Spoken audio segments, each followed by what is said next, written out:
All right. Well, hello, everybody. Welcome to People Talking Sitting Down, episode number 7. I'm your host, Christopher Antich, and I want to say thank you for checking out this episode, checking out any of the other episodes, and supporting all the work that we've been doing. For this episode, I was able to sit down and have a conversation with a good friend of mine, Mike Giongo. In this conversation, we highlight and discuss Mike's perspective of being a person who lives with autism. We discuss his journey through childhood, through adulthood, and we discuss different topics like loneliness, autism at work, and really just have a very interesting and eye-opening discussion. So, Mike, I just want to say thank you so much. I love you so much, and I had a blast doing this conversation with you. And really just want to say thank you to everybody that continues to listen and support. If you would like to continue supporting this podcast, please follow us on Spotify. That would be extremely helpful. And subscribe on YouTube, Apple Music, Instagram. Check us out wherever. But thank you guys. I love all of you guys. And here's Mike.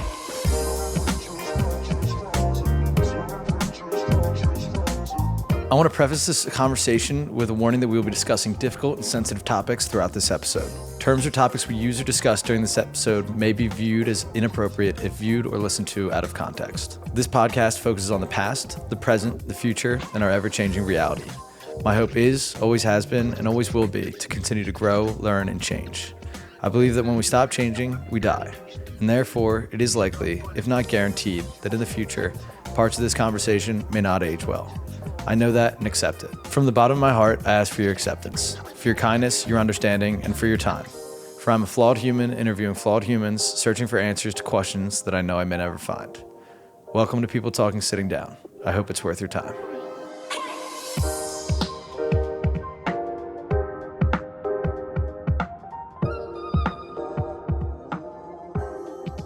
So you remember the question that I asked you to prepare for when we were walking over?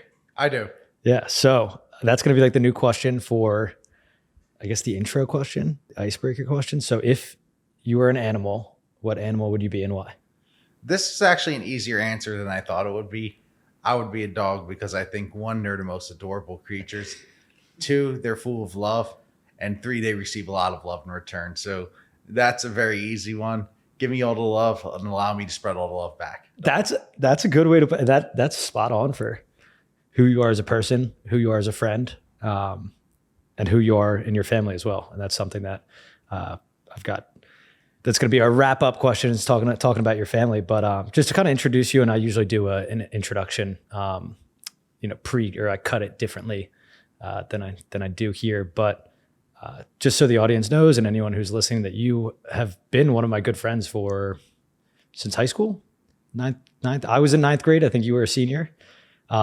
But love is definitely something that we've both always had for each other. And, just a friendship that's been one that keeps on giving. And I would say keeps on, receiving as well. So it's so nice to have you here. And I know we're going to have a wide ranging discussion. But just thank you so much for coming here and doing this. Anytime. It's a true honor and a pleasure. Thank you so much for your kind words as well. And really the biggest gift of all is our friendship. I'm so glad. And not only so glad, so overjoyed, so happy, every adjective or verb that you can throw in a book to describe our friendship that describes buoyancy and joy, throw it out there because that is exactly it. Chris, you've been a bedrock of my life for a long, long time. And I appreciate your honesty, your integrity, your fortitude. And I think you have a great initiative going here. And I'm just honored to be a guest today. Thank you for inviting me into your world. Dude, thank you. Thank you. Always.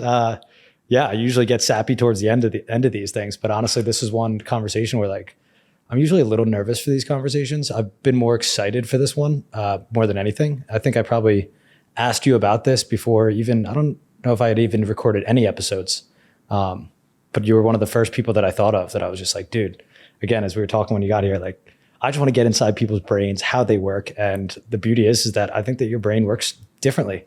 I think that my brain works differently. I think everybody's brain works differently. And to be able to ask you these kinds of questions is not only an honor, but just, so I guess getting right into it, the big topic that we're talking about here is autism and your diagnosis of autism. Is that the right way to put it? A lot of these things are probably a little bit difficult to shape these questions, but how would you define autism and how autism has affected you and your life? I would describe autism as a form of neurodiversity. And in addition to being a form of neurodiversity, specifically how the brain processes, processes information and stimuli. So for instance, I'm in a room full of colors, sounds, a cacophony, an illustration, whatever you want to call it, of just things that awaken the senses. How does the body take that in? How does the brain take that in? That's something that I don't feel like a ton of people pay attention to consciously, but it's always there subconsciously. And I think autism is simply how we're able to process the subconscious in that respect. And I would say, in addition to that, autism is not so much a diagnosis. Yeah, it has a medical definition, but it's not so much a diagnosis as it is a description of something biological. I don't even want to use the word condition because I don't love the stigma that surrounds that, but it's the description of something biological, and that something biological is how we process information and how we process sensory inputs. Interesting. And that's something that, like, in doing my research for this, I found, I think they said like autism spectrum disorder. And I kind of like winced at just the word disorder, because it does, like you said, have a negative connotation, and that something's wrong. And I don't know if that feels right or appropriate. And specifically in, you're a friend of mine that I don't think I have too many other friends that are either open about their autism or anything like that. But I'm like, and these are such like tricky things to say, but like, I don't think anything's wrong with you. You know what I mean? Like, there's nothing wrong with your brain processing things differently. I think that that's beautiful. How do you feel about that? Again, like the term disorder, because I'm not sure if it is appropriate. That's a very good and very thought-provoking question. Definitely one of the best ways of framing this matter that I've ever heard. And I will say this with respect to that. I think maybe the brain feels disordered sometimes, at least speaking individually as my experience as a person on the autism spectrum. Sometimes the way the brain processes things, it's disordered to gain order, because my brain individually, it's like chew, a lot of inputs, just soaring through a lot of things on an assembly line. And when things aren't fully assembly lined in terms of the way that they're presented to me, sometimes the disorder element tends to creep in. But in terms of autism being framed as a disorder, I don't think that's correct or appropriate. And I think autism, I come back to the fact that I think it's something biological. It's something that's hereditary with certain people. And I think with respect to autism, that a lot of the stigma surrounding it comes from mainly social forums, especially forums that involve heavy peer-to-peer interaction, because sometimes that mechanical way of processing things makes it difficult to deal in more subjective environments. And that's not just somebody with autism. That's not just a being with autism. That can be anybody. And really, I think the big question that we need to ask ourselves, and the big subject matter that needs to be taught in schools and taught in corporations, taught in workplaces, taught in community forums, is people need to come to understand neuroplasticity, the benefits of it, so that the way the brain processes information isn't stigmatized depending on how subjective or objective you are in an objective or subjective environment, respectively. Interesting. So the one thing I held on to when you were just talking there was that it was a beautiful way to put the way that your brain hums along, the chew. And then if there is disorder, or if there is something, like, what does that feel like? Like, what is that like? And it may be hard to put into words, because I mean, I struggle to put the way my brain works into words, like, honestly. And does that stress you out when something's not orderly, or when something is not being delivered in a certain way? Like, what are the kind of internal reactions, whether it be in your brain or in your body? Another great question. I would say that sometimes, I do have stress responses when things don't process in a certain way. It's like, or it feels like, why is my brain malfunctioning? Why is it going haywire? When it's actually not going haywire. It's just my brain and my body is doing something that's not accustomed to having to process abstract information in a concrete way. So how do we make the abstract concrete? I think, at least individually, what I've learned is I have to chunk things out incrementally and process it in pieces, because the more I'm able to process the individual inputs, the more I can aggregate and the more I can develop a collective synthesis of what my thoughts are. So I think different mechanisms and different strategies work for different people, but at least that's personally what I've become accustomed to over the years. But I don't think it's all bad, because there is a certain artistry to it. And I'll highlight this more in our conversation. Definitely learning how to learn is, I feel like, a big piece of every individual's evolution from adolescent into adulthood. And it's something that's really hit home with me throughout the years due to my personal experiences. So learning how to learn, I would say, is a big essential theme in my life. Interesting. And yeah, I've got so many fun questions that I think about learning how to learn. And I think that for anybody, like I was speaking with somebody earlier today where I was like, yeah, I like pretty much went through life for the most part, like pretty unconsciously. And then like started to learn about myself, the way that my brain works, again, through therapy. Like I talk about this on every episode of the looking within. And like, once I started to look within, I was like, whoa, like, man, it's so crazy how my brain works. And then to think that everybody's brain works in a different way. And then there's advantages, there's disadvantages. And, as we talked about when we were eating before, throwing on the headphones and recording, like I said, everybody's got a lot of the same problems, and they just come up in different ways. And I think that with terminology, everybody wants to label something that they have or something that they deal with. And I think that we're going to get to a point probably where we're over labeling everything. Just like, no, we all just got shit that we have to deal with. That's kind of tough in life sometimes, Indeed. And yeah, I would say that the big thing when it comes to labeling and when it comes to processing information and when it comes to handling our own mental health is that you are so right that everybody has their own individualized challenges. And I feel like diagnosis, even though it definitely has its role in understanding who you are, what you are, and how to deal with certain things, it's not the end all be all. There's a certain level of introspection required. And I think things need to be viewed, at least societally, through a more humane lens. And what I mean by that is that we need to view this through the lens of what is the human's fundamental struggle and how can we help each other along as we deal with the fundamental struggle, regardless of what shade of color on the palette it may be. Yeah, I like that. And this isn't a question that we prepped or a question that is just one of those things that came to my mind. Like, what do you struggle with? What is a struggle for you? What does that look like? What does that feel like? And maybe whatever the first thing that popped into your head when I said the word struggle. I would say struggle for me is dealing with stigma. I think sometimes I tend to set high expectations for myself, but sometimes they go a little bit unchecked as well because of my assembly line brain, I like to call it. So I'm like, I have to do this, I have to do that.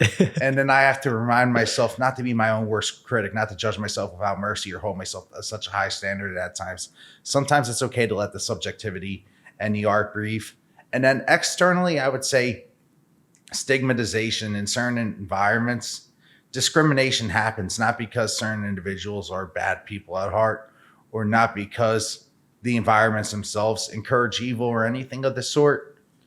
It's because people simply don't understand.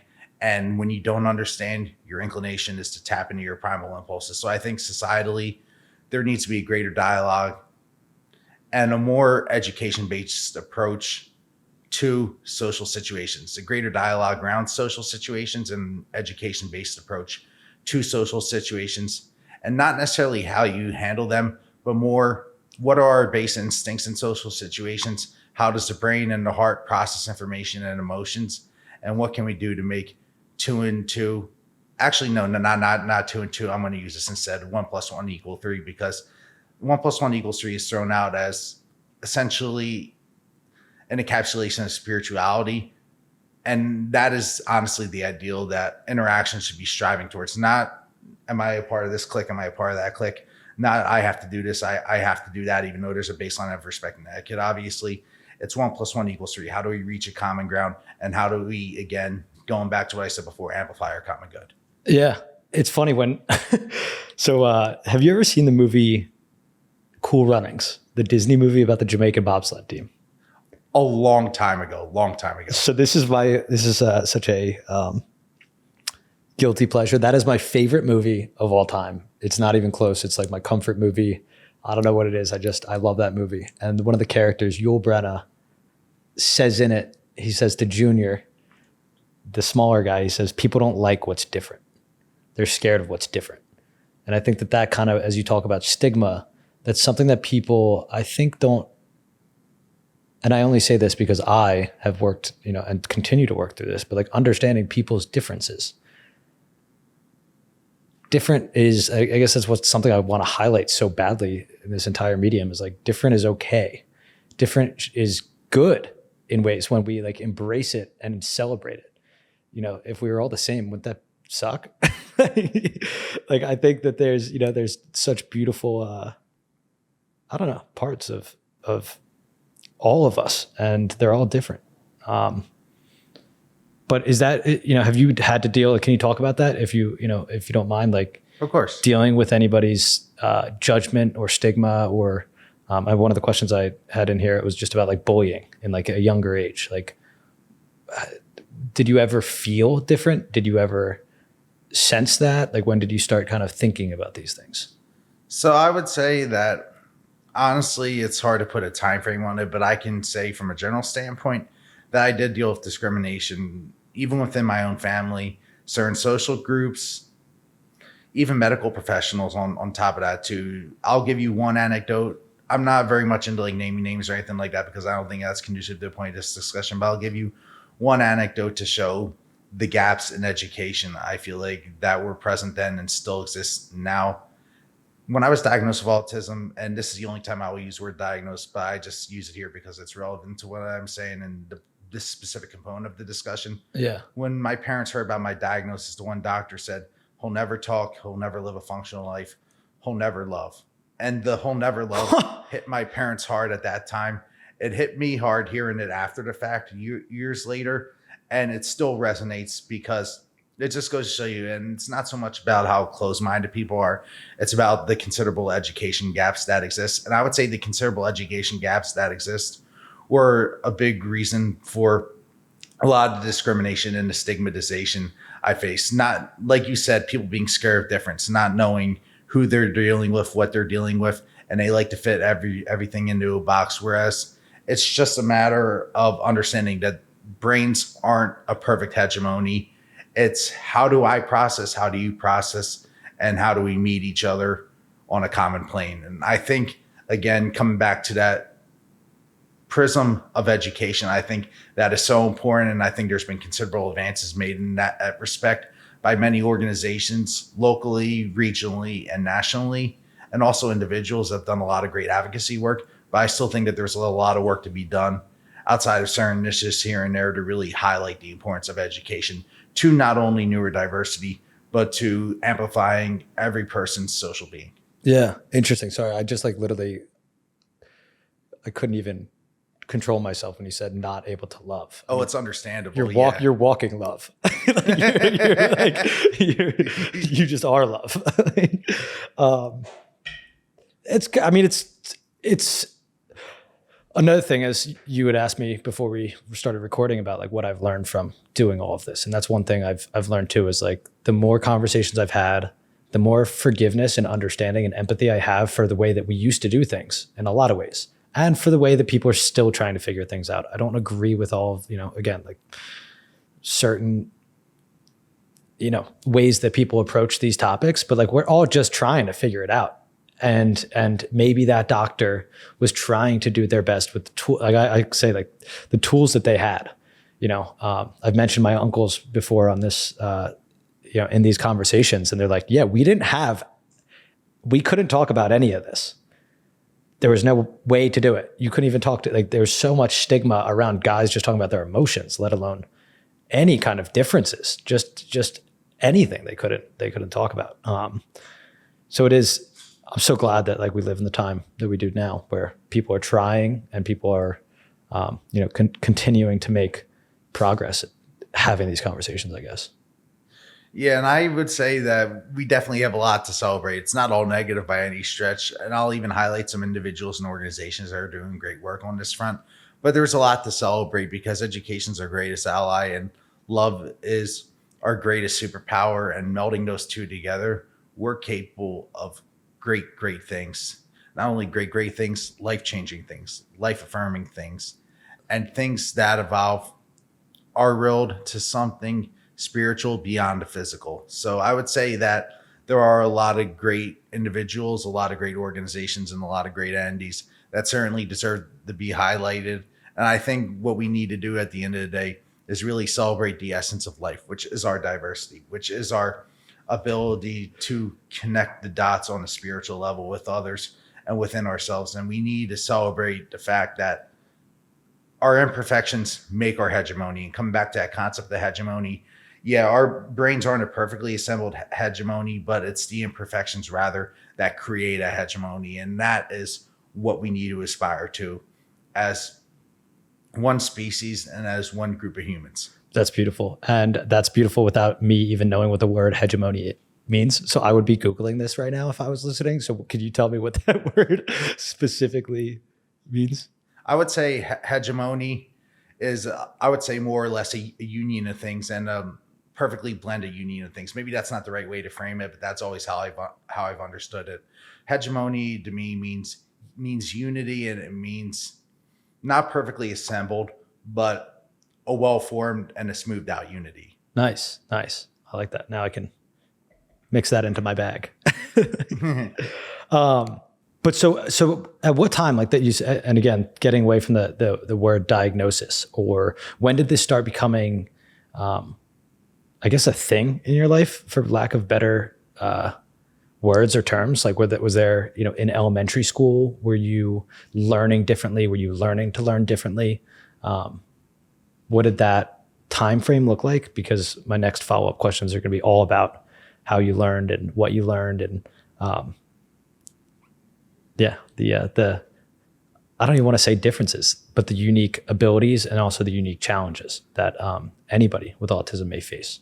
So where I became acutely aware of probably my intellectual and my social differences, I would say, of course, the ripples were apparent when I was younger, elementary school, even preschool et al.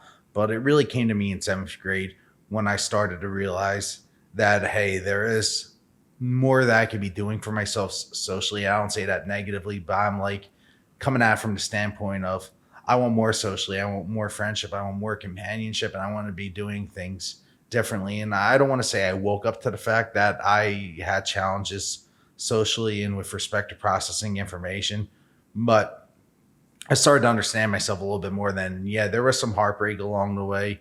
And yeah, it took a lot of evolution, a lot of bumps in the road, ups and downs, obviously, from 7th grade to the man that you see today.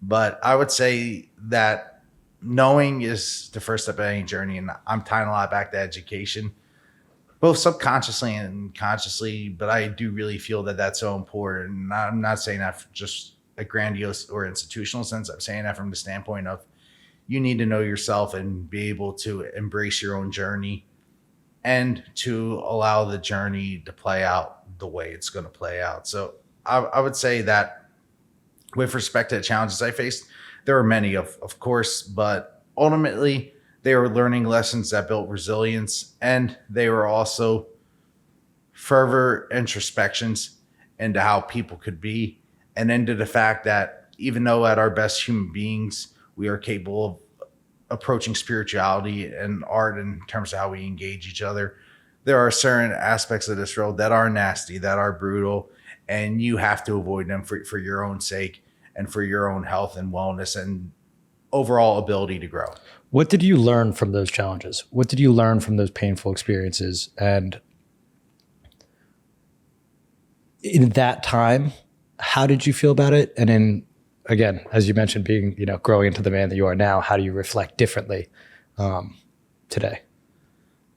I'd like to preface this by saying that I feel like each individual is their own unreliable narrator, because it's not so much an indictment of who we are. It's a fundamental component of who we are, rather. And it's the emotion that adds subjectivity to what we could often deem as objective. But that said, there was plenty of heartbreak along the way, but it also taught me that one, I need to build my own resilience. I need to find something to get me through today. That was my academics. And I would also add my support system, my family into that equation. Two, have people, have entities, have things that you can rely upon that give you sentimental value. And three, I don't want to say so much understand your purpose, but find purpose, breed purpose through passion. If you follow something that you're interested in and you have the discipline to see it through, commit to it, even if it's just creation for creation's sake, sooner or later, something beautiful will manifest itself. Think of it this way. When you're planting a garden, there is no such thing as a pointless assortment of seeds. You're just trying to grow a series of plants for both aesthetic and biological purposes at the end of the day. So I think you need to handle your own consciousness, your own self, your own id and ego with that garden mentality. There is no such thing as a bad or disorganized planting of seeds. It just is. Yeah. I love that. I love the way you said that. I also love the way that you said everyone is their own terrible narrator, because there's nothing more true than that, is what I've learned. The internal feelings of how we all feel about ourselves and the external feelings, for me personally, have been so out of whack sometimes, between feeling down on myself when really everybody else is viewing me in a good light, or sometimes being too high on myself when I'm like, my ego gets out of control, or, too confident, too cocky, too this or too that. But it is all, as you said, it's all part of the process. It's all part of the learning journey. But so what was school like for you, especially the academics? Like you said, you kind of prided yourself and had that, to lean back on. Like what was school like for you? What classes were, I don't know if genres is the right way, but like what topics came easy and natural for you in the way that your brain works and maybe computes things differently? And what were some more difficult kind of areas of education?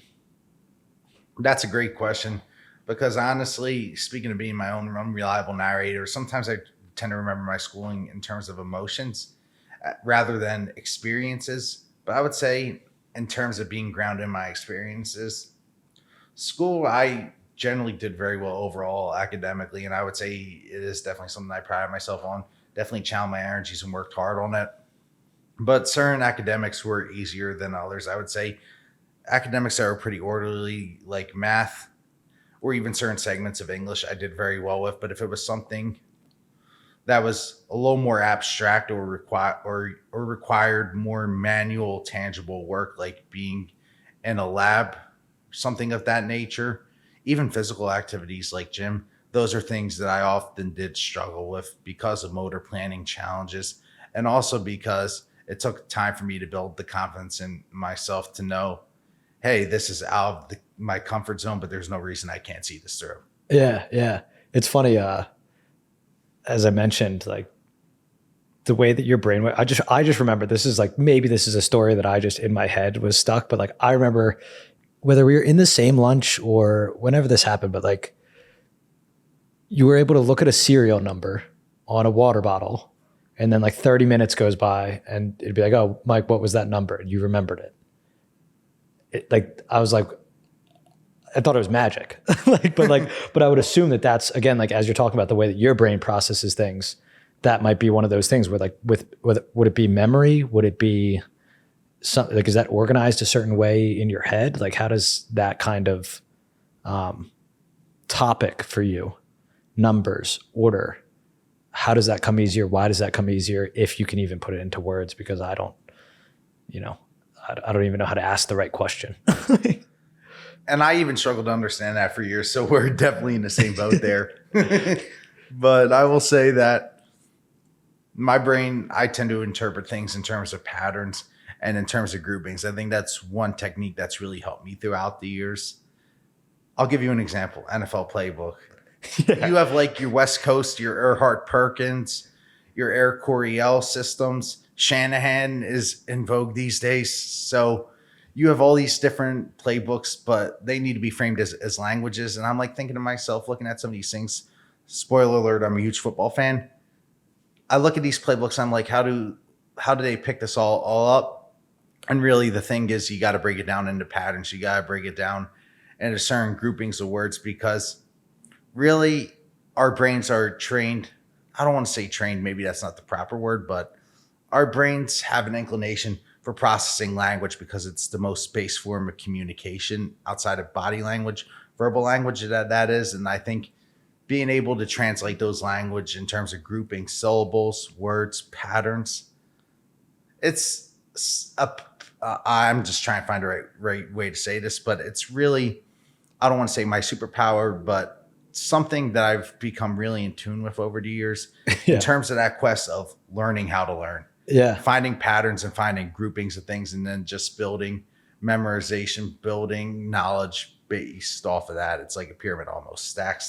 Yeah. So I was going to say like two things. Is my memory right about that kind of thing, that you could remember or organize those certain patterns of numbers and like be able to recall them, I guess? Because it does align with your work, like the bird splits stuff that you had up on, or still have up on YouTube. I watched it the other night and I was laughing because I was like, how your brain is able to keep track of all of the things going on the field. Like, it's like, I mean, this is what, coaches that have been studying this kind of stuff for 20, 30 years, like you were just dropping every single terminology, every single route that was being run, every single coverage, and like, man, anybody who played football with me knows that I had no clue what was going on out there. But like, how you knew it all and know it all is just fascinating to me. So I would say, definitely. I was actually thinking about that right before you asked it. So our brains are very much in harmony there. But the numbers on the bottle, being able to pick up stuff in patterns really helped me there. Like I would memorize those numbers. They were like 6-digit numbers, and I would memorize them in groups of 3. 3 is one of my lucky numbers, by the way. Not for that reason specifically, but I've always found 3 to be a lucky number. And it's also, ironically, when it comes to like grouping entities in terms of memorizing them, I like to memorize in 3. So that definitely helped me there. And organizing information, I will say, I wish I could say I was a genie. I wish I could say I was Robin Williams coming out of the teacup in Aladdin, but I'm a mere mortal just standing on the shoulders of giants. I think we all are at the end of the day, but I would say with respect to that, with respect to knowledge and building it, that there's a lot of manual work involved, and it's really about finding that passion. When the desire to learn meets your ability to apply learning how to learn, I think that's when truly great things result. And when I was doing my bird blitz there for a while, I think that was really the result of all that, the culmination of passion and understanding how to learn. And I will say, for obvious reasons with respect to my day job and also other passion projects that I had going on, I stepped away from bird blitz for a while, but I'm definitely interested in re-engaging the football analysis again. And I think I'm going to be getting into at least doing some writings on the Eagles during the season. So if anybody wants to follow that, I'll have something up within the coming few weeks probably.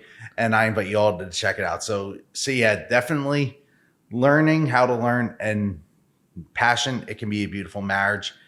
You just got to wait for the right time for it to fall into place. Yeah, that's interesting. So it makes me think about, when I was in like second grade, I loved math, and me and a good friend of mine, Matt P. I think you know Matt P.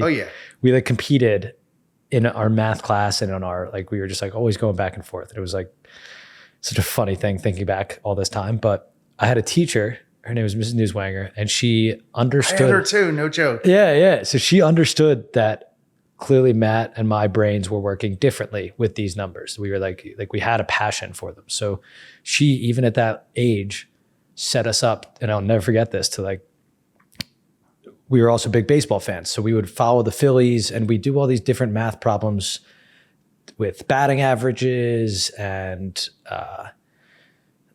whatever, ERA, like whatever it was. She was challenging us in the way, combining the passion for the Phillies and also our interest in math and our excitement for it. So it's funny that I haven't probably had those thoughts in many years about that, but like learning how to learn is something I don't think about often, but we really do. Like there's a lot of teachers, and especially where we went to, elementary school, high school, middle school.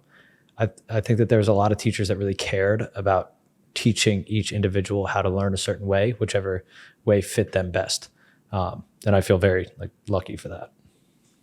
Absolutely. And it's always a blessing when you have a great mentor enter your life like that. Newswanger was definitely one of them.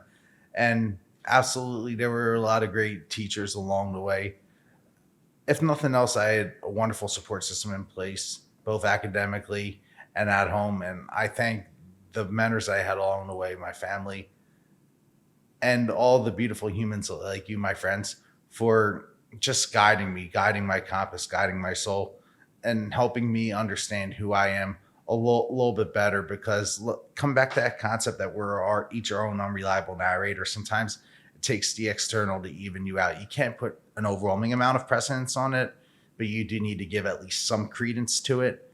And you need to be able to consider both your viewpoint and the viewpoints of others on an equal weighting scale. So I would say, if nothing else, thank you to everybody who helped guide my journey. And I'm just grateful to be here today. That's awesome. That's an awesome way to put it. And it makes me laugh because I have, my friend Aiden, we just talked about, he's my guiding light, and he's one of my best friends, but I also look up to him in many ways. And we always laugh because he'll tell me something and try to set me straight on a certain topic or thought process, or just tell me relax and chill out or not take something so seriously. And I'm like, yeah, okay. And then it'll take me 2 months after I talk about it in therapy, after I read books about it. And then I'll tell him I changed these things and now I'm feeling better. He's like, dude, I told you that. There's so much to learn from the people who know you best. And sometimes, we all do know ourselves, but sometimes there's the people around you that, again, with that faulty narrator, they might be able to help you out a little bit more because you're looking at a problem, or you're looking at yourself with not even rose-colored glasses, but maybe gray-colored glasses, or you've got shades on. You can't really see what's truly going on. And I agree, it's so helpful to have people in your life that can help you out in those ways. And one of the people that just popped into my head was your dad. Just even seeing him for 5 minutes today, one of those things, he's known me for so long, and he just made a quick comment about watching me grow up. And I was like, wow, I really have grown up, in the time since I was getting dropped off in his family room and watching the Sixers with you and whatever it may be. But it does help to have those, those external friends, family, loved ones, teachers, especially. And about my papa, just to take a quick detour real fast, my papa's one of my great role models. That man's been through immeasurable challenges that are probably worthy of their own podcast or their own piece of writing themselves. He's been to hell and back, but he still remains persistent despite it all.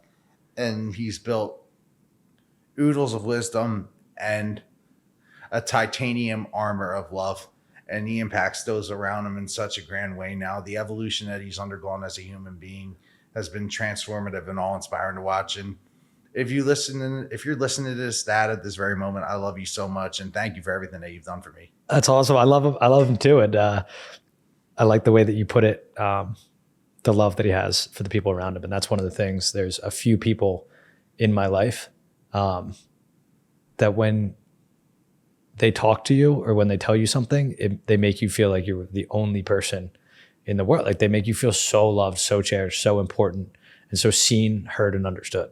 And that's one of the coolest things about your dad. And every time I get to chat with him, it's nothing but smiles, laughs, and good times. But turning the corner back to our friendship, how we met, I don't even remember exactly. I remember hanging out with Kevin and Will and going over to your house for games and talking sports. And I think that's really where we kind of hit things off, because I was like, man, I found somebody who likes to talk sports as much as I do. But tell me about your friendships in high school, how they kind of developed, as you mentioned, having certain challenges and then being able to find, certain people that you could, a crew that you could really hang with. I would say high school and even college, I'll blend the two because they're very similar anecdotally and in terms of my overall development. I would say obviously they had their challenges and there was lack of consistency at times. I hate using that word lack of consistency because I feel like it frames it negatively, but empirically speaking, I just feel like it describes the fact that there was still a lot of figuring out to be done both by myself and by others around me. And yeah, I had my struggles. Yeah, I dealt with isolation. Yeah, I dealt with not quite understanding how I want to communicate with others. And also understanding, hey, maybe they're not communicating with you the right way. Demand respect. Hey, maybe give them grace here. So all those subtexts, all those nuances were tough to figure out at times. Sometimes because of how my brain processes information, sometimes because of the natural adolescent development curve that we all undergo. But overall, I would say that it had its purpose, it had its place, and there were definitely a lot of great moments to be lived and experienced. And if nothing else, it brought me people like you, which is the ultimate gift of all. I don't want to say it's a time capsule because there's something evolutionary to any friendship that lasts such a duration like this. I want to say rather that it's light. It's light. It transcends prisms. It transcends bodies, and it gives off an aura and glow unto itself. So I think at the end of the day, life is navigating a murky cave and looking for those glimmers of light. Not that light is inherently negative. Not that I embrace the Thomas Hobbes philosophy of, oh, it's all so brutal. But being realistic, there's a lot of abstraction, a lot of challenge, and a lot of gray area that you have to navigate. So finding those cracks of light and widening them with the support of the right people and the right pillars in place, so critical, so critical. That's interesting. I've never thought about friendships being abstract, and and relationships too. I mean, they're so abstract. There's such, and that's, something that as we're talking about autism and how somebody with autism, their brain might be processing things a certain way, like picking up on certain signs. There's certain things, and this goes for anybody that, I remember being in 7th, 8th grade, like somebody says something and you hold on to it all day, and they might have meant nothing by it. They might have not even thought about what they were saying, but it hit a certain way. And that with friendships, there's so many different things that are like,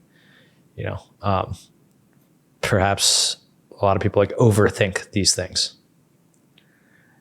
And I would say that balancing out cognition with the heart, that is, again, part of the fundamental struggle of each human. It's why we have such pronounced individualized challenges, or at least challenges that are pronounced to the individual. It's because of the fact that the head and the heart are an imperfect symphony more often than not. And I don't even think that's a sad thing at the end of the day. It's all about the subjective versus the objective. It's about discovery, and it's about discovering who your authentic self is through passion. And you find passion, you apply learning how to learn, and you apply a genuine care for others. The sky is the limit. What are some of those things, as you talk about finding your passion, what are some of the things you did to learn more about yourself at that age? Because honestly, from what it sounds like to me, that you started that self-discovery process and self-awareness and understanding much earlier than most people I know. Because as I mentioned, I was 23, 22 maybe when I started thinking about these things. And it sounds like you were thinking about them much, much earlier. It was honestly necessity, because as well as I had in some respects, I definitely struggled in others. And because of my differences, I had to deal with isolation more than I, or honestly any adolescent or any person on this road should endure. I'm not saying that to be self-pitying. One of the most hurtful parts of my youthful experience was the fact that I was subject to pronounced isolation at times. And being isolated forced me to really reflect on, what am I passionate about? What am I going to do to build out something that's self-actualized and that's going to get me through this? What am I going to do to make my mark, at least build some sense of stability, support, and confidence in myself, because of the fact that outside of my family and outside of certain individuals, teachers, and friends, that were there for me. Outside of that, it was a pretty isolated experience a lot of times. So I definitely had to develop that self-sufficiency, that self-reliance. I didn't do it alone, of course, but I definitely had to mature pretty quickly regardless. Interesting. What if there's somebody who's listening who is either dealing with younger children, has kids themselves, but if they're dealing with that kind of level of isolation, what are things that they can be mindful of, or maybe helpful things that you learned that maybe sharing with a kid could help in that process versus keep them isolated? Because I view isolation as something, and I view myself as a pretty extroverted person, pretty social. Part of this process for me has been isolating as well. Although I'm having these beautiful conversations, I've still spent a ton of time sitting on that couch with myself, not being able to, I've been so hyper focused on what I'm doing here that friendships, relationships, social health has definitely taken a backseat to everything that I'm doing. And I feel when I have felt those isolating moments, I tend to spiral in them. And then, oh, I'm by myself. Oh, I'm not feeling great. Oh, I don't want to talk to people. I'm not going to pick up the phone. I'm not going to call anybody. And you spiral. And that's me as a 28-year-old. 27. I'm going to be 28.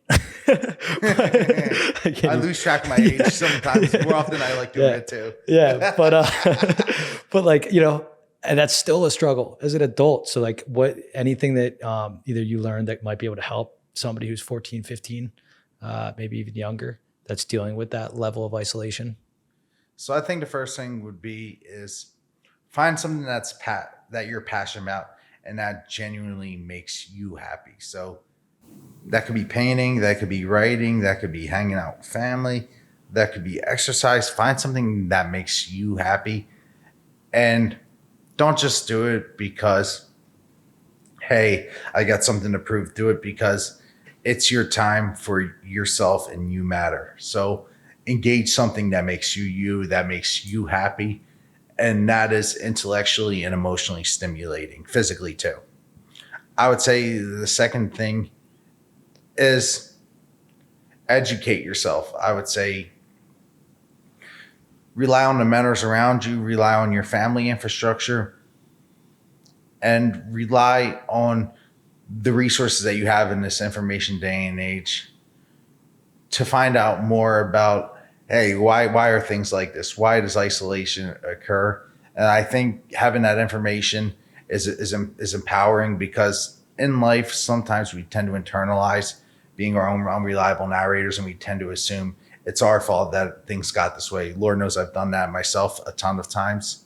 But if you're able to back yourself with scientific empirical information, if you're able to verse yourself in that, beginning to educate yourself empirically on why isolation might occur, it's very empowering, because it's an academic doorway into understanding that that's not your fault. And I would say also 3, on top of that, compassion. Bring out the best in others by bringing out the best in yourself. Show them compassion, show them mercy, show them love.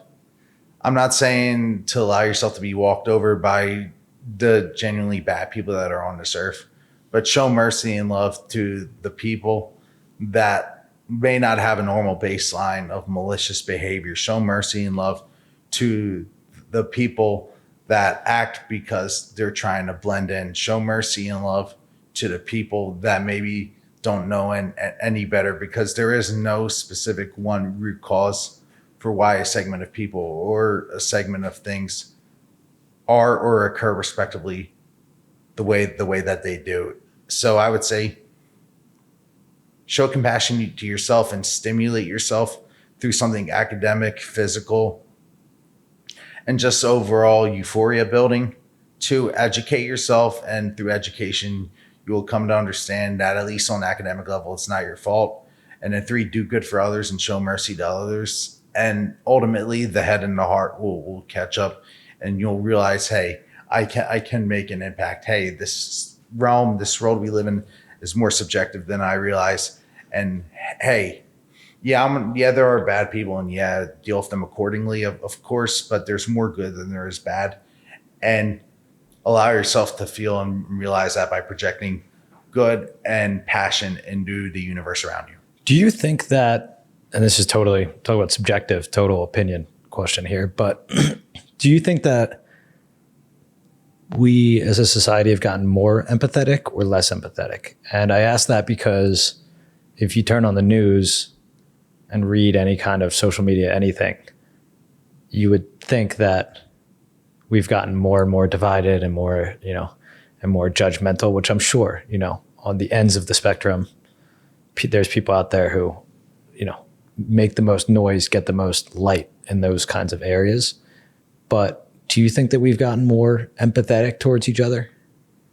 I think that on an individual level, empathy has definitely increased, but on an aggregated, really institutional level, the presence of technology and information has allowed empowerment in terms of the divide and conquer methodology utilized by certain evil forces. And not to talk too geopolitical here, but ultimately media is a big time tool for presenting any messages, regardless of where you are on the spectrum of life itself.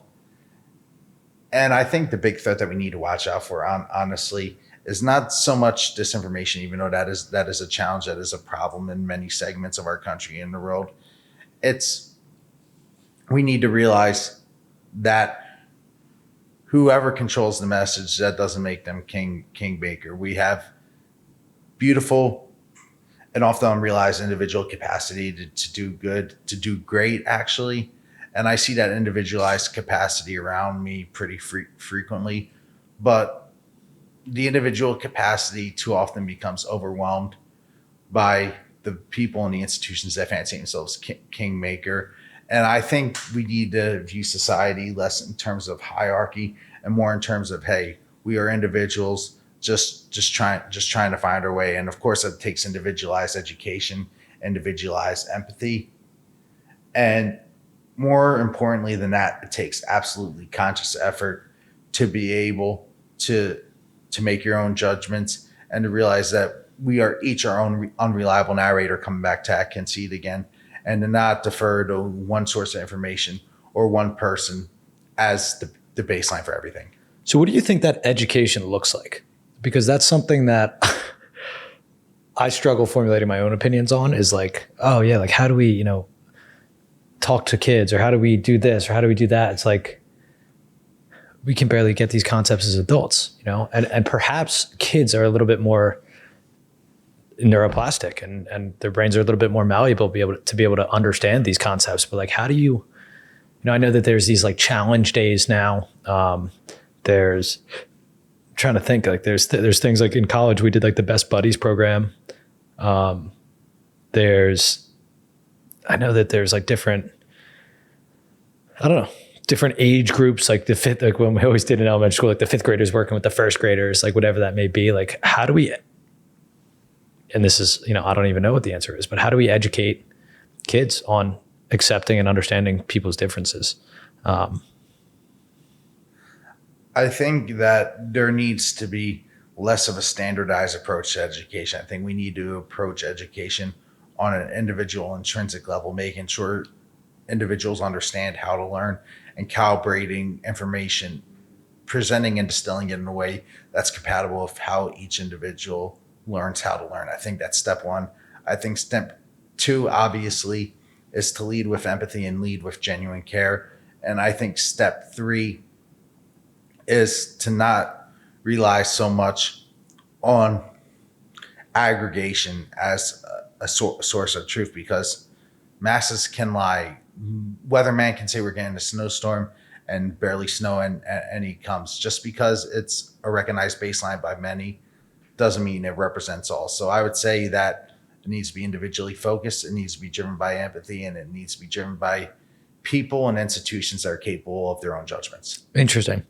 That's I like to have these conversations and discussions because I don't know the answer. And I don't know that even if you've got the best idea ever about how to handle these things, like implementing those ideas is oftentimes extremely difficult.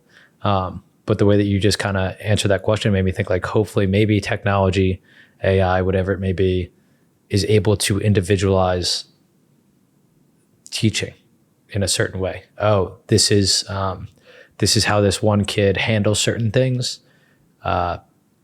He needs to be, maybe the example on what a certain math concept is needs to be explained in a sports sense. Maybe it needs to be explained in a video game sense. Maybe it needs to be explained in a people sense, whatever that may be. And it's the classic double-edged sword where it's like, well, how do you do those things? You collect more information and data on people. And people want to complain about that too, but at the same time, it's like, probably the way that it's going to go, I would think. Yeah, I would say that with respect to all of that, yeah, AI definitely has a role if implemented correctly and orienting the individual. I think the danger of AI is the danger of the aggregation of information, and that you can't rely solely on one broad source as a baseline. You can't fall into that baseline trap of thinking. That trap of thinking that the baseline is representative of the end all be all. Obviously, you need to be capable of your own judgments, but I would think that AI, any creation is only as powerful as the maker. So hopefully these creations are being guided by people with their hearts in the right places and people with this level of understanding of cognition and emotional wavelengths, and calibrating the technology, the AI accordingly. I think that's the big thing that's at play here is where does empathy meet information, meet learning? Yeah. I think it's that three-way intersection that's so critical to our future. That's a perfect transition to the next topic that I wanted to bring up, which is like the SAP Autism at Work program that you're part of, or like first, how did you get involved with that? And then B, I would love to hear more about the process and how that kind of looks and what I've got many more questions, but as we're talking about implementing certain things and implementing different teachings or different structures for different people, it's exciting to know that there's companies out there like SAP that have programs like this. But could you just tell me a little bit about that program, how it works? And in my research, I learned that a lot of it was surrounded around like the interview prep and being able to help people, who might have certain social challenges or interview challenges, get over those hurdles or deal with those hurdles in a certain way, so that they can let their abilities shine. So SAP's Autism at Work program, it found its way into my life relatively spontaneously, but it's a blessing nonetheless. So OVR, I was out of college looking for certain employment opportunities, and my OVR counselor, Office of Vocational Rehabilitation, which is a great resource, by the way, Shanae Stallworth, absolute godsend, great human. It's the Office of Vocational Rehabilitation. Okay. Yep.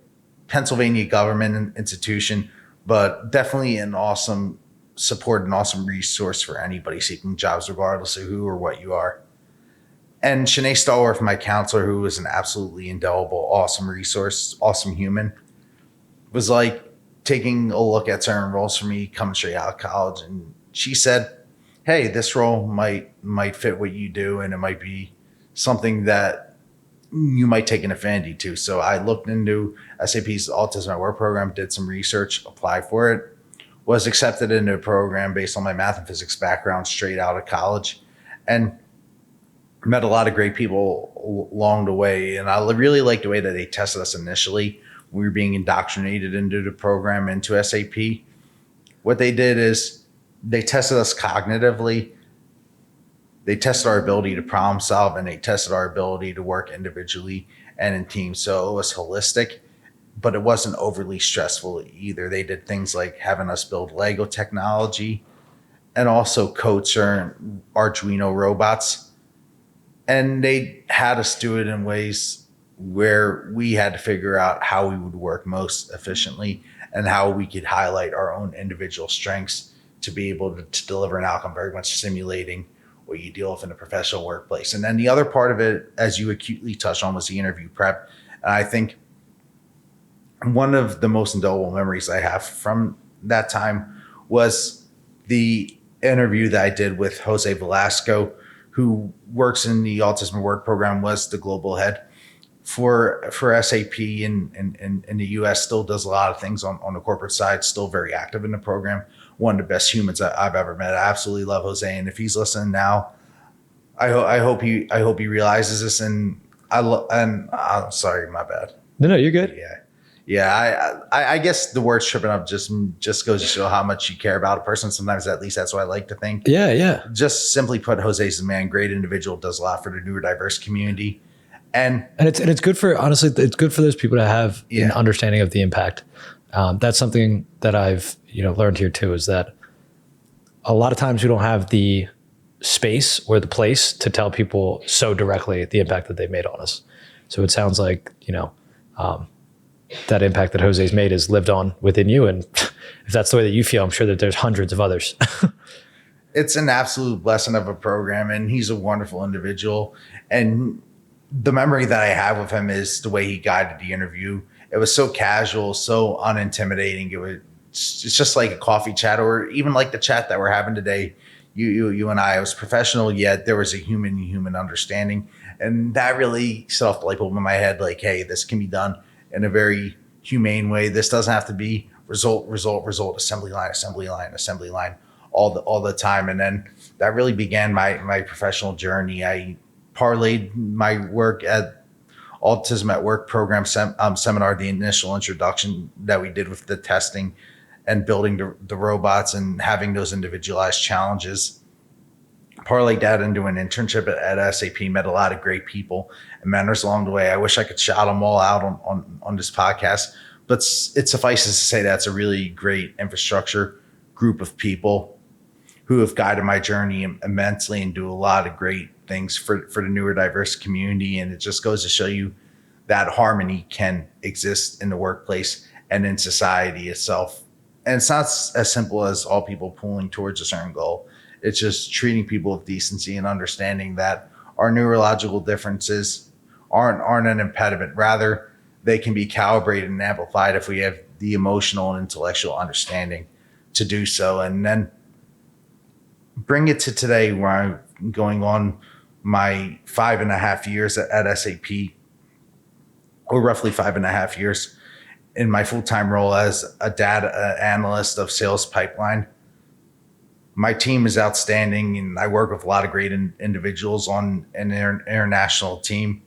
And again, I would just say that the hallmark of my SAP experience has been unity at all levels, and that unity at all levels is specifically reflected through the experiences that I've had through the Autism at Work program. And last thing I'll say there is that even with the changes in roles, even with time passing, even with certain logistical fluctuations, the love, the friendship, and the ability to really unite people for the common purpose of promoting neurodiversity, ensuring everybody has a safe workplace to be able to amplify their talents and amplify who they are individually. More importantly, that has remained intact, that has remained present, and I still feel comfortable and proud to be able to say that I consider all those colleagues not only friends, but family to this day, and that I work for a wonderful workplace. That's awesome. And I know a lot of people who work at SAP and have beautiful things to say. And it's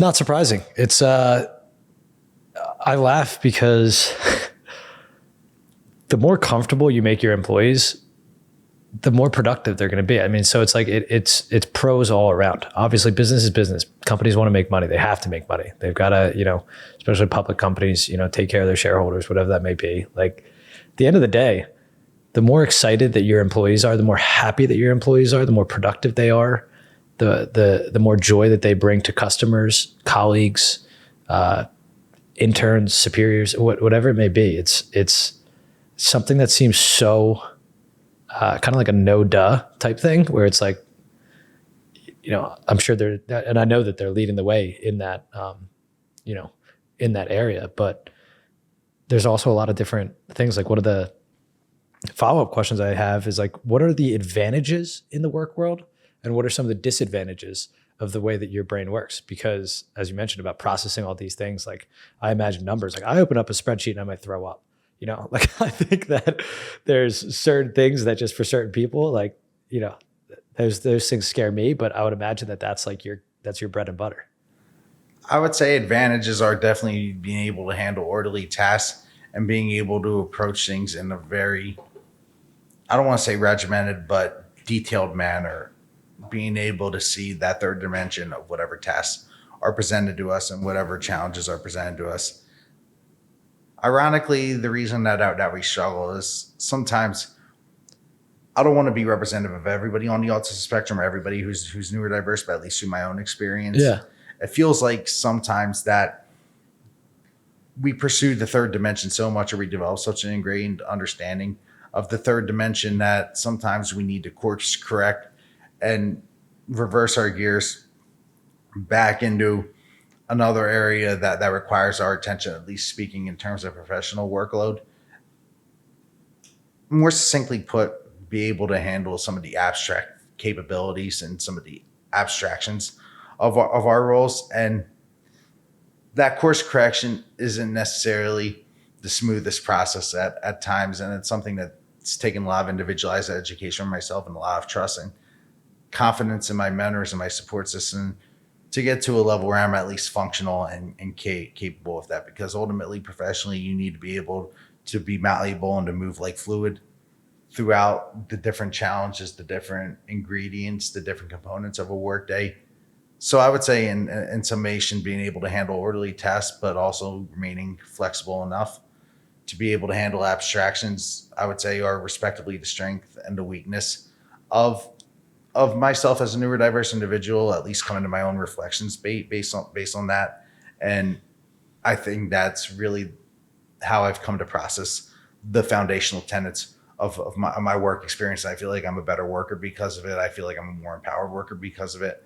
I feel like I'm better equipped to handle the challenges of life because of it. Yeah. So tell me about maybe one of those challenges that you had early on that in the 5.5 years at SAP, you've been able to, work through, attack, understand, just like as we talked about in high school, like understanding like, oh, maybe this isn't the best way to go about something, or, like you said, I need to course correct here. What's something that you've gotten better at and are proud that that you have attacked either, head on or just learning from the people around you? So I would say one thing that I've definitely gotten better at is being able to rely on more fluid sources of information. What I mean by that is I'm not just one track in terms of A, B, C handling an issue. I think to myself, if I need to get a task done, who do I go to first? And being able to pull from a database of sources as opposed to an individual or a specific institution or source has become so critical to my development. And it's really impacted my approach to education as well, because you can't just rely on a simple set way of doing things. You need to understand how you process information. You need to understand what sources are out there, and you need to find that source of information that best meets how you learn the information. In other words, it's like online dating, but professional and intellectualized. Yeah, I love that. I love the thought of like learning how to, like we talked about, learning how to learning how you best process certain things. Because personally, that's something that I'm trying to I feel so chaotic sometimes in my thinking and in my head and the way that things work for me. We've talked about, Beeve, everybody who knows me usually knows Beeve. And he said to me one time, he's just like, dude, I just don't understand how your brain works sometimes. I don't, I'm getting better with it, more empathetic towards myself and give it, a little bit more patient, but finding ways that work for you. And whether that be learning, meeting people, work, whatever it may be. It's a process and it's a journey, and it also changes too.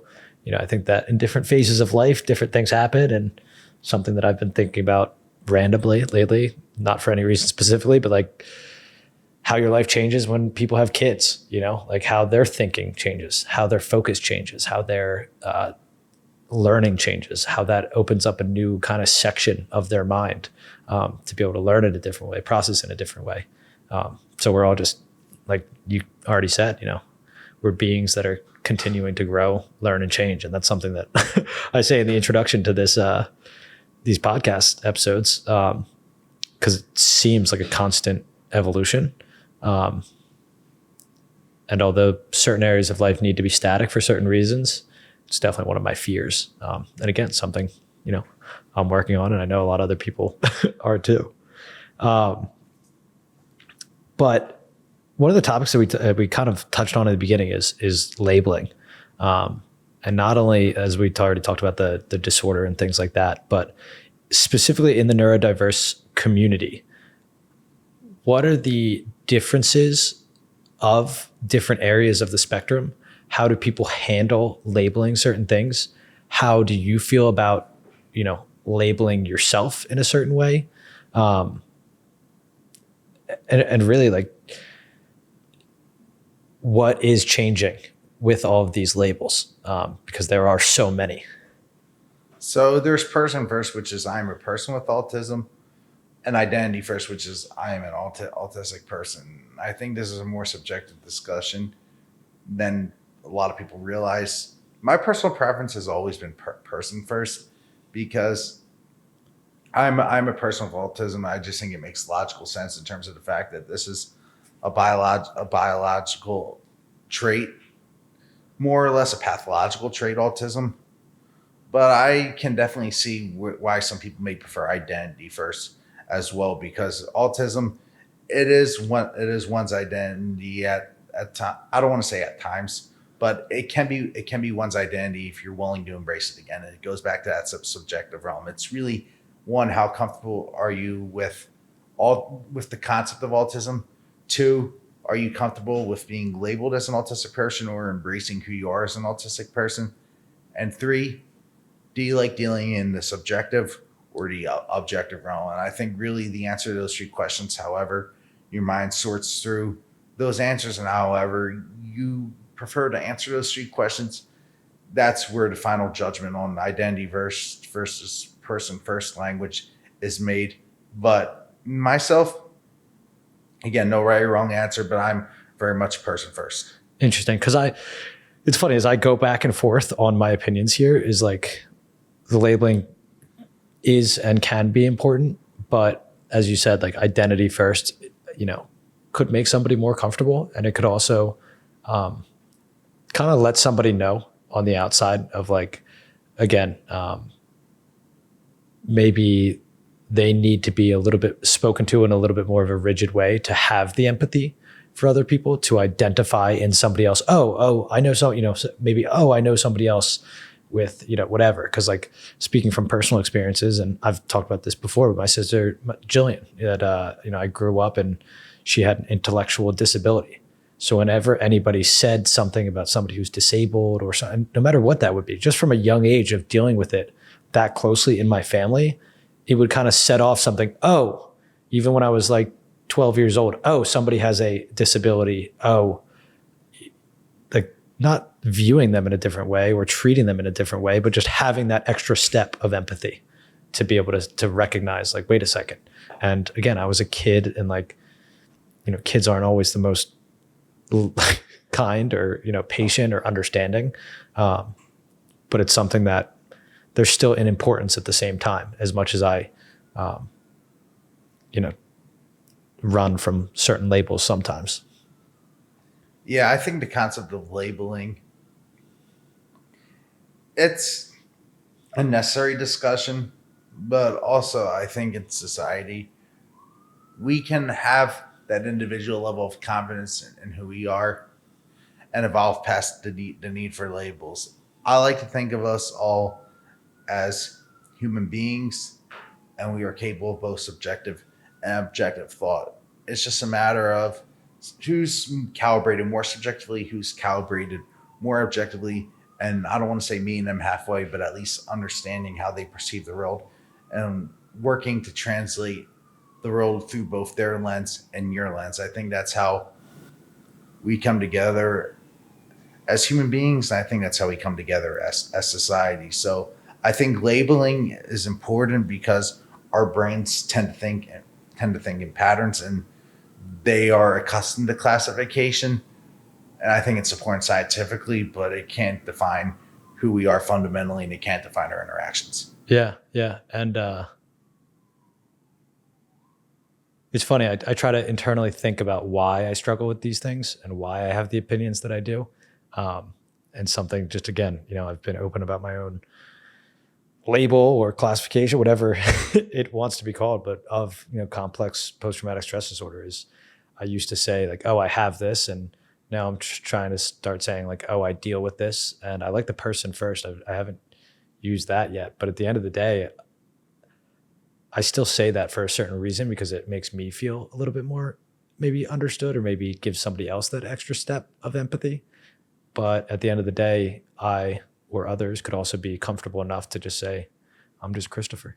That's it. And Exactly. and I think that's personally my end goal, is to get to a place where I'm comfortable enough to where I don't have to, throw up that flag real quick so that somebody looks at me, or maybe my quirks, or maybe my intensity, whatever that may be, with a side eye, but maybe just grow uncomfortable enough to where it just is what it is. We're all people dealing with shit. 100%. Yeah, I think you're encapsulating everything that I feel about life and about how we should treat each other as human beings fundamentally perfectly. This is exactly it. Yeah, that's awesome. But just transitioning to like more of, again, the way that I've set this podcast up is to be a men's mental health podcast. At least that's how it's starting and evolving, and it will evolve. But what I care most about right now, and what I'm most interested in, is all of these mental health aspects and questions. So I'd love to just dive in, and at whatever level that you're comfortable talking about your mental health story, your mental health struggles. And as we talked about, just generally talking about therapy. I get so excited that guys just talk about therapy now. And a quick little story is that I was in the sauna the other day, and a guy, popped in, and he said something about one of the first things he said was, oh yeah, I was texting my therapist. And it's like, how sick is it that guys can just say that casually now? And as we talked about the stigma around therapy, where did your mental health journey start? And when did you start to dive in to these highs and lows? I think given where I began, and given the consistent introspection that I've had to do with respect to who I am fundamentally, because of the challenges I faced from an adolescent young age, I would say that it's been an ongoing process, and it's been pretty much defining in terms of my life. I don't say that in a negative way. I don't say that in a positive way. I say that as it just is. So therapy for me, I would say, is the fundamental essence of who I am, because it's really been a guide. It's really been a sounding board. It's helped me understand myself better. And I feel like in America today, therapy, it should be something that's provided as a baseline human service to all, because it helps you make sense of the white noise of life, both objective and subjective, and it allows you to find pathological solutions guided with empathy to what you feel are the roadblocks that may be plaguing you. And even if you don't have any roadblocks that you feel are plaguing you, it's great to be able to understand the world through a different lens. And it's great to be able to amplify who you are. So long story short, I feel like that there's so much in terms of self-improvement benefit to therapy that it should be, I don't want to say mandated for all, but it should be a base human service provided for all. Honestly, my 2 cents, my opinion, therapy, food, water, all essential sustaining nutrients of life. Therapy is what water and food are to the body that it is to the soul and brain. Beautifully said. And it's back to our conversation around the implementation. And like, obviously, of course, that sounds awesome. And I agree, but the implementation and how hard that is, I almost feel like the solution or the eventual answer is that we all kind of have become quasi-therapists, because there's so many people that are doing that internal reflection that are able to help others. And I think that that's something, as I've talked about with the purpose of this podcast is therapy is expensive. It's so expensive. It's, and of course, insurance for some people can help out. And then there's millions and millions of people that don't have that kind of access. So having, avenues like this that,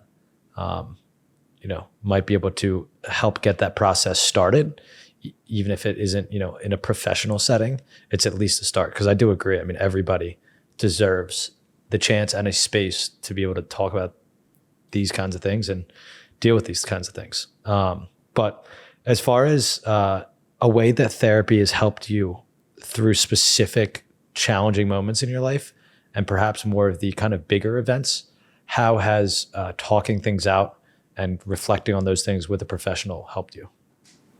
I feel like it's helped me because one, I get to verbalize. Two, I get to take that verbalization and translate it into inputs, both subjective and objective, that help me process who I am fundamentally and process situations around me. And three, I get to mold the ball of clay known as myself. So I feel like that is the benefit of therapy. It is, I come back to that soundboard analogy.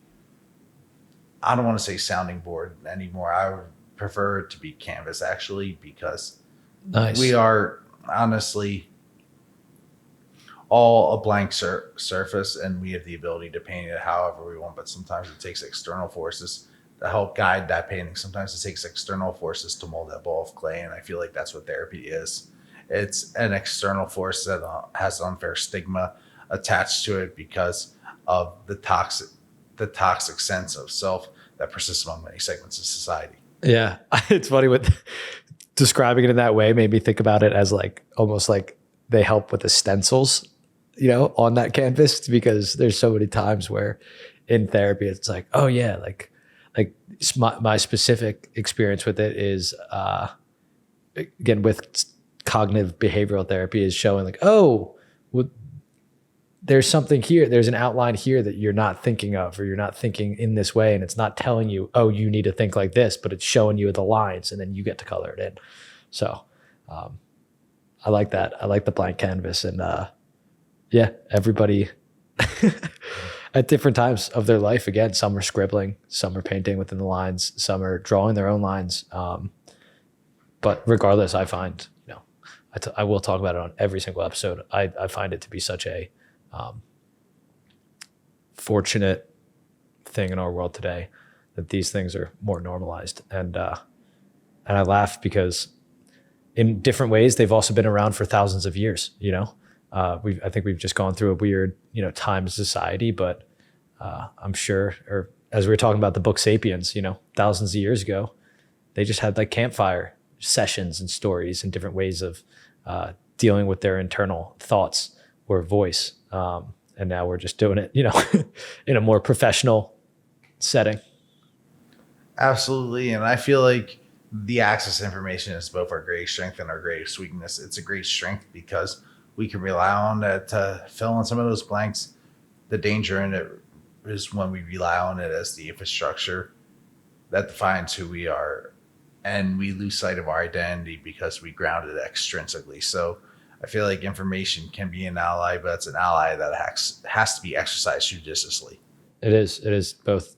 It can be a strength and a weakness, because relying on it too much too can be detrimental for sure. But as we talk about mental health and as we talk about the ups and downs of life, the next note card, I smiled bringing it back to your family. My experience that I'll just share briefly is that being in your house was such a loving experience. Everybody in your family, you could feel the love in the air. One of the ways that maybe it's because of how much I love food, but I just remember there always being some snacks around or some cheese and crackers or, cooking for the Super Bowl party, or I remember your graduation party. There's always good food. There's always laughs. There's always smiles. There's always a hug when you walked in the door. But just wanted to hold some space to be able to talk about your love for your family, your love for each other, and the way that you guys, treat each other, view each other, and the importance of having that family, because not everybody either has that fortune or not everybody looks at it in the way that I think that you guys might. I am an absolutely blessed man when it comes to my family. I've had a great support system in terms of them. And yeah, we've had some tribulation. Yeah, we've had considerable adversity, but my family's always been there for me through thick and thin. And I'm a blessed man to be able to grow up with the loving parents that I did, that allowed me to feel heard while also grounding me in terms of gratitude and respect for others. And I feel like that my brother and sister grew up the very same exact way as well. And I'm proud of the people that they've become. And I'm proud of the lessons that they've taken as they find their own way through adulthood and through their own individual journeys. So really love my family to the moon and back. And I don't know where I would be without them. Mom, Dad, Matt, Alex, I love you all so much. And me speaking here today, it's as much a testament to you guys as it is to anybody. That's awesome. Yeah, they such as I spoke about your dad and the way that he made me feel, that's the way that your whole family's always made me feel. And it's such a, as you talked about, there's that kind of feeling transcending, again, love transcending time and space, like Interstellar, that movie or something like that. But yeah, it's so true because I can feel the way that I felt back then. I can still feel it today. Like, in my body, I can feel that the love and recognition and the way that, they saw me and cared about me is it still means the world. And it feels like, seeing your dad for the first time in a couple of years, like feels like no time has passed. and that's a beautiful thing. Getting to, again, so a couple different things that I like to do here is call for like donations to an organization that you care about. Is there anything that's top of mind that you would like people as they're listening, if they got an extra dollar, whatever it may be, whatever they can afford to donate to a cause that you care about? So donations, not just monetarily, but in terms of service, in terms of support, in terms of spreading kind words and pledging your spiritual self to their missions and things of that nature. I would say 3 off the top of my head are one, Best Buddies. I've actually done work for them. Outstanding organization that truly champions individuals. I don't want to say who are disabled, but have individualized challenges throughout society. 2, I would say Anne's Heart in Phoenix, a local organization that does a lot of great charitable work for families in the community, soup kitchens, educational courses, things of that nature. And that specific name, sorry, I might have missed that. Anne's Heart. Anne's Heart Yep. in Phoenixville. Beautiful. And the third thing I would say is just really any soup kitchen that you can pledge your support to. I would definitely do that within the community because I did some soup kitchen service as a fraternity brother through Sinus. Halls Avenue Soup Kitchen in Norristown, really led by wonderful people there. And it was a transformative experience, again, to see how people live for both better and for worse. And also knowing that, hey, I'm going to pledge my services to do genuine good and not expect everything in return, which makes the reward so much spirit driven and so much greater.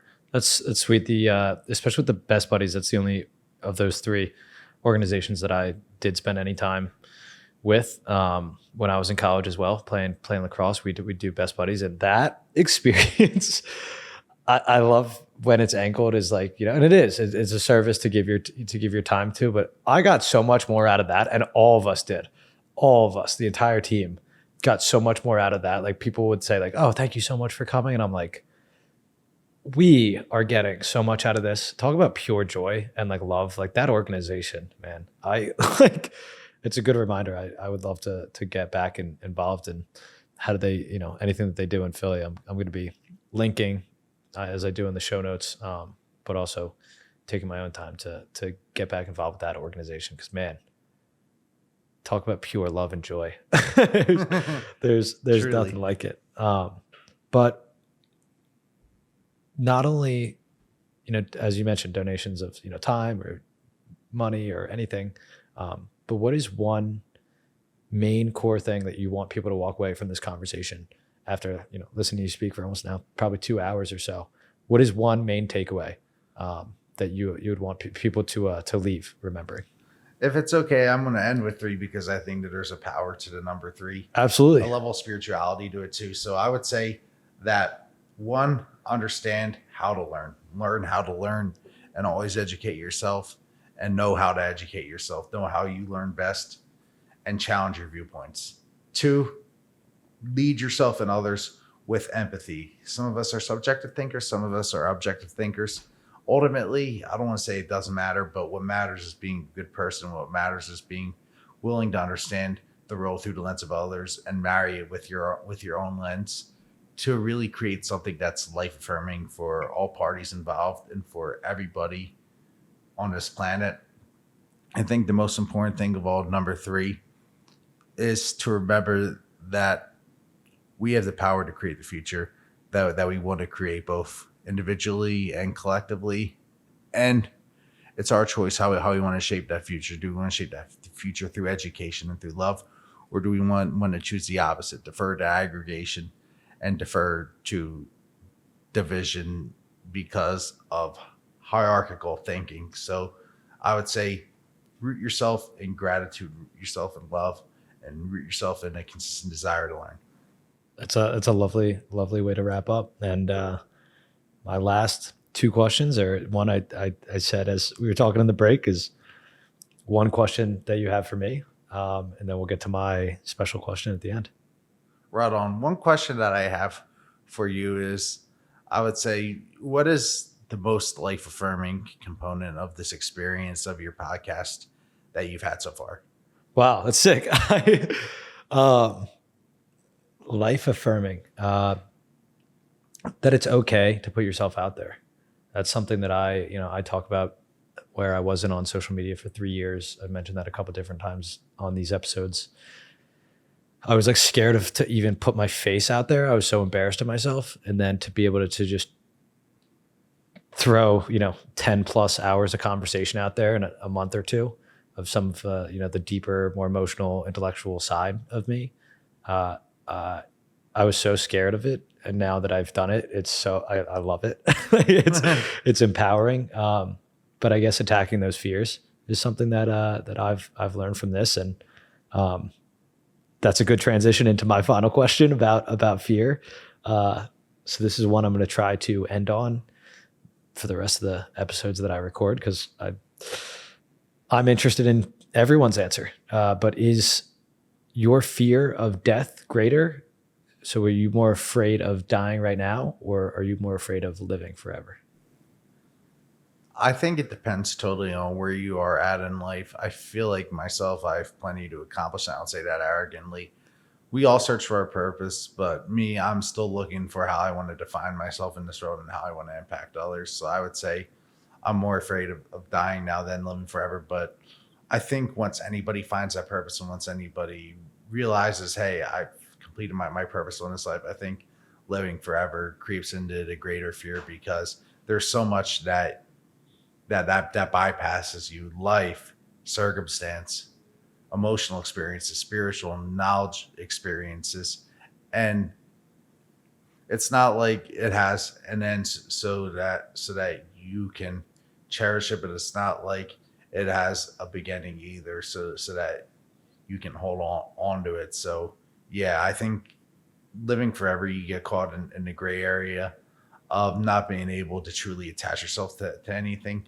But I think dying before you realize your purpose, I think, is a greater fear than dying. So in summation, how I would answer that question is, I would say short-term fear of dying, long-term fear of living forever, because I know I have a lot to give, and I know I'm going to give a lot.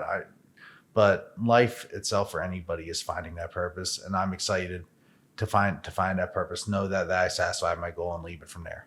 That's awesome. I like the I like kind of the both A/B answer, because one of the things that I think about with the living forever question, and obviously that's just a thought experiment. The finiteness of life is what makes me so grateful for each and every single moment, which is how I feel literally in this moment. If we were able to do this forever, would it be as special? I wonder. It's just a thought. But Mike, you're the man. I love you so much. Thank you so much for coming down here to do this. So exciting. And yeah, I appreciate you. Love you too, brother. And thank you so much for this. This is a moment I'll always cherish. And my gratitude and appreciation for our friendship will always last. So thank you. And I love you, brother. I You're a love man. you too. Go Eagles, Birds, Sixers, Flyers. Oh, yeah, I shouldn't say that actually. Heck yeah, 4 for 4. There we 4 go. for 4. All right, Mike.